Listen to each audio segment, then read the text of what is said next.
Right. Sangareddy జిల్లాలో అక్రమ నిర్మాణాలపై అధికారులు కొరడా జల్పిస్తున్నారు. సదాశివపేట మండలం నాగ్సాన్పల్లి గ్రామంలో శిల్పా గ్రూప్ నల్లవాగుని కబ్జా చేసి వెంచర్ వేశారు.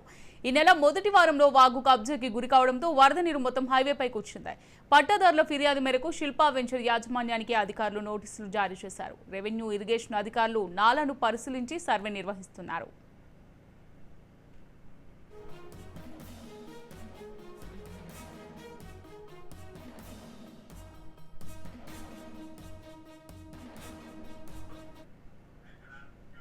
ఏపీ మాజీ మంత్రి వైసీపీ నేత శిల్పా మోహన్ రెడ్డికి హైడ్రా నోటీసులు జారీ చేసింది. సంగారెడ్డి జిల్లా సదాశివపేట మండలం నాగ్సాన్పల్లిలోని నల్లవాగును కబ్జా చేసి వెంచర్ వేశారని హైడ్రా అధికారులు గుర్తించారు. తాజాగా సర్వే చేపట్టి వెంచర్లో చేపట్టిన ఆక్రమణలను తొలగించే పనిలో అధికారులు నిమగ్నమైనట్టు సమాచారం. ఈ వార్త ఉమ్మడి కర్నూలు జిల్లాలో వైరల్గా మారింది. నంద్యాలకు చెందిన శిల్పా మోహన్ రెడ్డి ఉమ్మడి ఏపీలో దివంగత ముఖ్యమంత్రి వైఎస్ రాజశేఖర రెడ్డి కేబినెట్లో గృహ నిర్మాణ శాఖ మంత్రిగా పనిచేశారు. శిల్పా కుటుంబం వ్యాపారంతో పాటు వెంచర్లు వేసి నిర్మాణాలు చేసేది. మంత్రిగా ఉన్న సమయంలో నల్లవాగును కబ్జా చేసి వెంచర్లో నిర్మాణాలు చేపట్టినట్టు తెలుస్తోంది.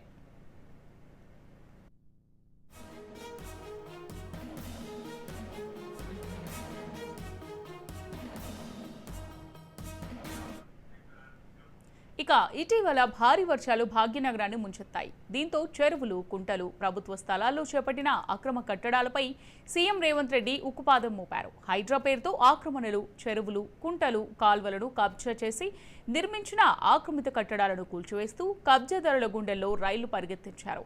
తాజాగా మాజీ మంత్రి శిల్పా మోహన్ రెడ్డికి హైడ్రా అధికారులు నోటీసులు ఇచ్చింది. సర్వే చేసిన అధికారులు ఆక్రమిత కట్టడాలను కూల్చివేసినట్లు సమాచారం. అయితే జిల్లాకు చెందిన నేతలు గ్రేటర్ హైదరాబాద్ మున్సిపల్ కార్పొరేషన్ పరిధిలో ఎక్కడెక్కడ అక్రమ నిర్మాణాలు చేపట్టారు, మాజీ మంత్రి పేరు తర్వాత ఎవరికి నోటీసులు ఇవ్వనున్నారనే చర్చ జోరందుకుంది. ఈ విషయంపై మాజీ మంత్రి శిల్పా మోహన్ రెడ్డి, ఆయన తనయుడు మాజీ ఎమ్మెల్యే శిల్పా రవిచంద్ర కిషోర్ రెడ్డి, సోదరుడు మాజీ ఎమ్మెల్యే శిల్పా చక్రపాణి రెడ్డిలు ఎలా స్పందిస్తారో వేచి చూడాలి.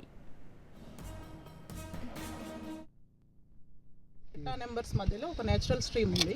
సో ఆ పట్టా నెంబర్స్ మనం బౌండరీ ఫిక్స్ చేస్తే ఆ నేచురల్ స్ట్రీమ్ విడత ఎంత అనేది తెలుస్తుంది. ప్రస్తుతం ఆ సర్వే జరుగుతుంది.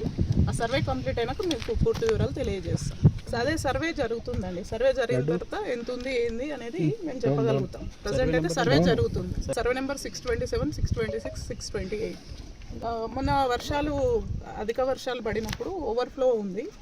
సో అలాగే వాళ్ళు కూడా, పట్టాదారులు కూడా సర్వేకి పెట్టుకున్నారు మార్కింగ్ చేయమని చెప్పి. అందుకని చెప్పి సర్వే నోటీస్ ఇచ్చి సర్వే కండక్ట్ చేస్తున్నాం.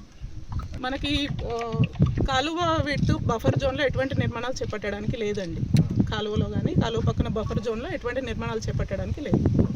అవి మనకు పూర్తి సర్వే అయిన తర్వాత బఫర్ జోన్లోకి వస్తాయా రావా అనేది మేము చెప్పగలుగుతాం. ప్రజెంట్ సర్వే స్టార్ట్ అవుతుంది. సర్వే పూర్తయిన తర్వాత మేము పూర్తి వివరాలు ఇస్తాం. I'm Ambika, DTCP of Sangareddy. ఈ శిల్పా వెంచర్కి వచ్చేసి 2019లో డిటిసిపి పర్మిషన్ ఇచ్చాము. డిటిసిపి పర్మిషన్ ఇచ్చిన తర్వాత వాళ్ళు రోడ్స్ అండ్ ఓపెన్ స్పేస్ అవన్నీ కూడా హ్యాండ్ ఓవర్ చేయాల్సి ఉంటుంది. ఇప్పటి వరకు వీళ్ళు, నేను తెలుసుకున్న ఇన్ఫర్మేషన్ ప్రకారంగా వాళ్ళు రోడ్స్ కానీ ఓపెన్ స్పేస్ కానీ హ్యాండ్ ఓవర్ చేయలేదు. మార్టిగేజ్ కూడా హ్యాండ్ ఓవర్ చేయలేదు.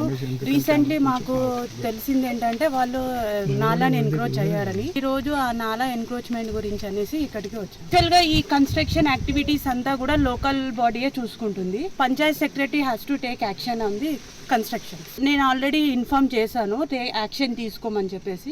నాలా కన్వర్షన్ మేము చేయమండి, ఓన్లీ టెక్నికల్ క్లియరెన్స్ మాత్రమే ఇస్తుంది డిటిసిపి. అన్ని తీసుకుని ఎవిడెన్స్ డాక్యుమెంట్స్ అవన్నీ కూడా ఎగ్జామిన్ చేసిన తర్వాత టెక్నికల్ క్లియరెన్స్ మాత్రమే ఇస్తుంది. నాలా కన్వర్షన్ మాత్రం మేము ఇవ్వము. 2019లో ఇచ్చాము మేము. 2 years ఉంటుంది. సో ఎవ్రీ ఇయర్ ఒకవేళ డెవలప్మెంట్ కాకపోతే వాళ్ళు రిన్యూవల్ చేసుకోవాల్సి ఉంటుంది. సో అది రిన్యూవల్ అంటే డిటిసిపికి సంబంధం ఉండదు, పంచాయత్ సెక్రటరీ దగ్గర రిన్యూవల్ చేయించుకోవాలి. ఇప్పటి వరకు మాత్రం ఫైనల్ లేఅవుట్ తీసుకోలేదు. యాక్షన్ తీసుకునేది డిటిసిపి యాక్షన్ తీసుకోవాలి సార్, పంచాయత్ సెక్రటరీ యాక్షన్